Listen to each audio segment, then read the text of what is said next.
Yo, what is going on, guys? This is Black Eagle from Snake Beater, back with a brand new video. Today, guys, I'm going to be going through how to play Loba in Season 5 Apex Legends. I hope you guys enjoy this video. If you do, make sure you hit the like button, comment down below, and please subscribe, your notifications on. Apart from that, what I'm going to be doing is I'm going to be running through things like her hitboxes, her abilities, how to use her abilities, and things you should be thinking about when you are using her to try and give you the best advantage of when you start playing her, or if you are playing her, things you might not be thinking about and things you might not be doing, which will give you an advantage over other players. So let's jump straight into the video. So the first thing we're going to talk about is Loba's hitbox.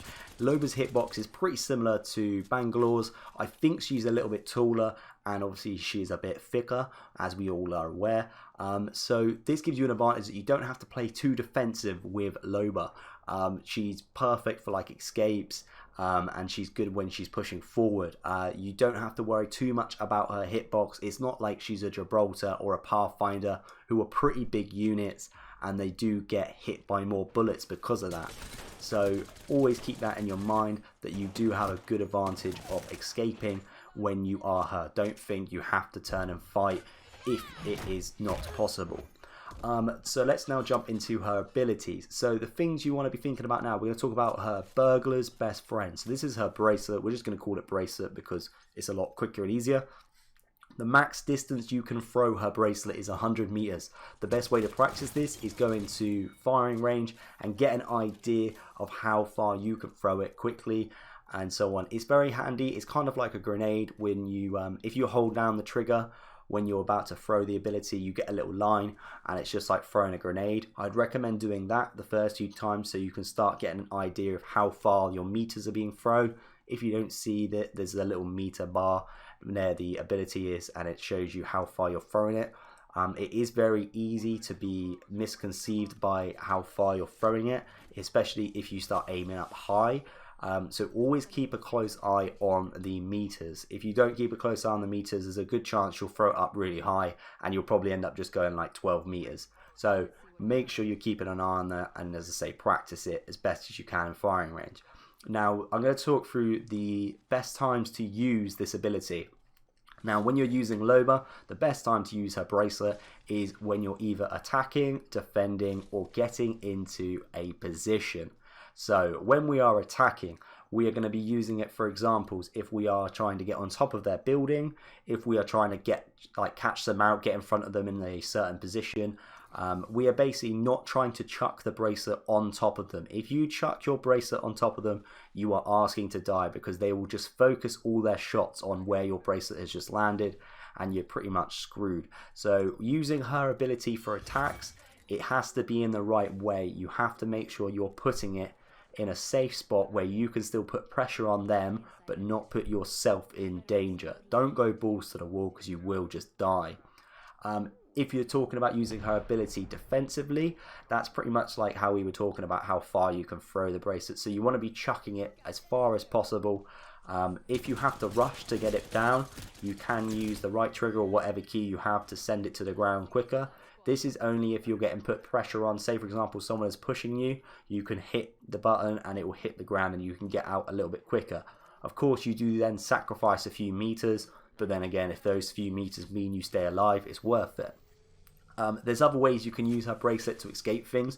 You can chuck the bracelet out of some windows. There is a couple of windows you cannot, which I'll put a little thing of the footage on it on now. So make sure you are looking, if you're holding down a building, or familiarize yourself with what windows don't work and what windows do. Majority of windows do work, but I have found a couple where I could not chuck my bracelet through it, and it did end up screwing me over in certain situations. And then the last thing, when you're using it defensively, obviously when you chuck it, do not just sit there and watch it hit the ground. You need to be thinking, there's a reason why you probably chucked it, and it's because you're being chased. You need to probably either get yourself in cover or be looking behind you to see if you need to drop it to the ground quicker. You don't want to just be sat there looking at it, walking towards it, because there's no point. End of the day, you're going to be teleported there any minute. So don't watch it. Get yourself in cover, because you don't have a gun out and you are slower. So yeah, and the last thing is using it for positioning. This is normally when you're looking at circles. Say for example, when you're in a final circle and you want to take the roof of the building, use your ability to get up there. She's very good at gaining height and gaining rooftops and rocks and whatnot. She's perfect for that sort of stuff. She's very similar to Pathfinder. Obviously, you can't get as high as Pathfinder, but she can get into very similar positions, and that makes her very useful, and it's very handy. So those are the ways I would use her bracelet. I hope those ones have helped. Now let's go on to her Black Market Banquet. We'll just call it Black Market because it's a lot quicker and easier. So there's a few ways that you can use the Black Market. Now I'm going to go through the ways I would use it, how I use it, and the best ways to use it. So what we do is, first one is to quick loot areas. Now I wouldn't even bother doing it at the beginning of the game, because end of the day it's for 2 items and you're actually trying to loot like a lot of things. You're not just after 2 items, you're after backpacks, armor, guns, attachments.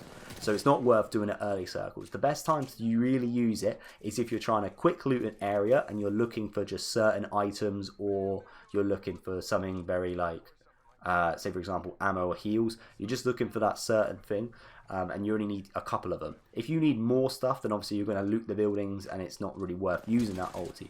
But use your ulti when you're just trying to quick loot areas.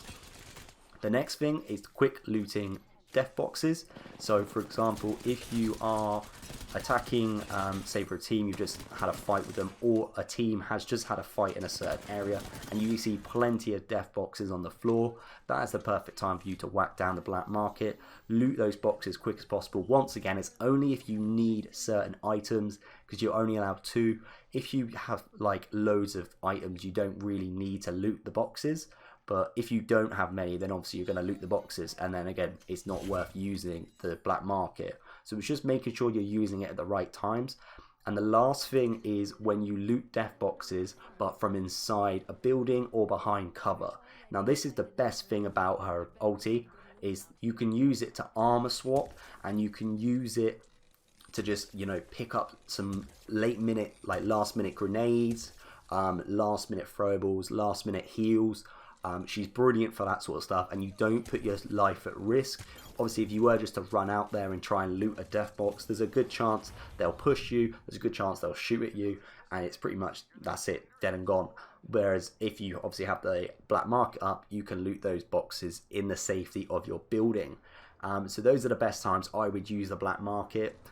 If you are using the Black Market, little things you should know as well, it has 100 health, which is really handy because you can use that as cover for a little bit if you really have to.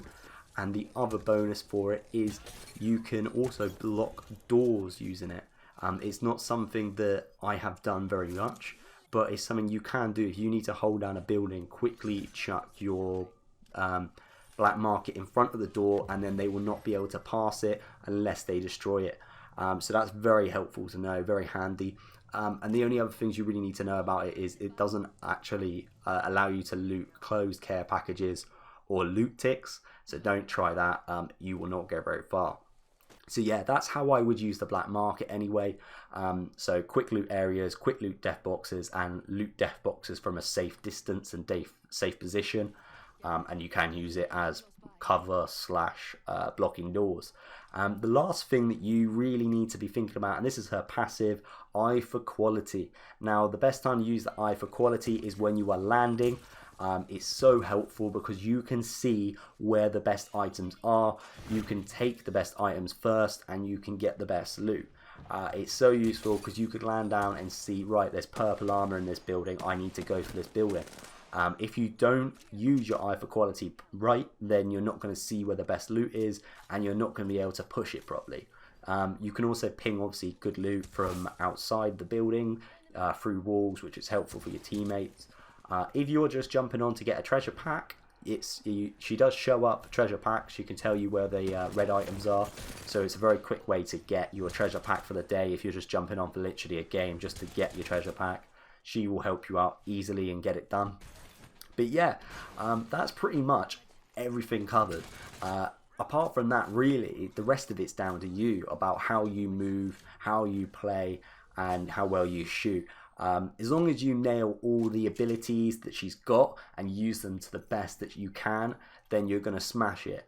If you don't, then unfortunately you're not going to smash it, and you're going to start saying Loba's not actually that good of a legend, which she definitely is. She's definitely up there. But yeah, I've got some duo footage which is playing obviously in the background right now. I will let that run out and let you carry on watching it. It's a nice 10 kill game with nice 2k damage, so I hope you guys enjoy this one. But yeah, as I say, if you have enjoyed this video and it has helped you, make sure you hit the like button, comment down below, and please subscribe, your notifications on. Make sure you smash the like button, really does help a lot. I know I've said that twice now, but somehow I've done that. Yeah, I hope you enjoyed this video, and I will see you all in the next one. Recharging my shields.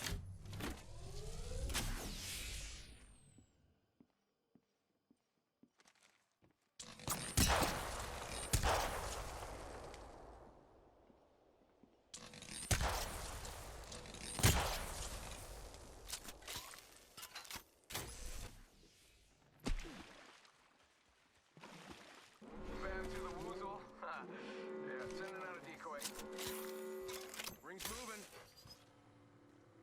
One sec, healing up.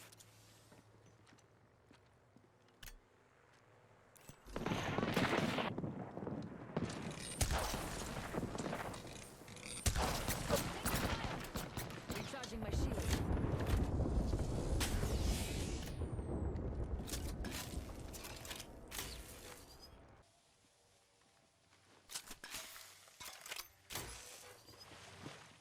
Range close. One more minute.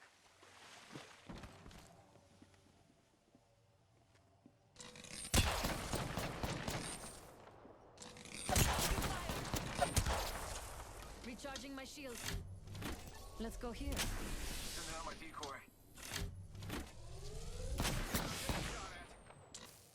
Recharging shields.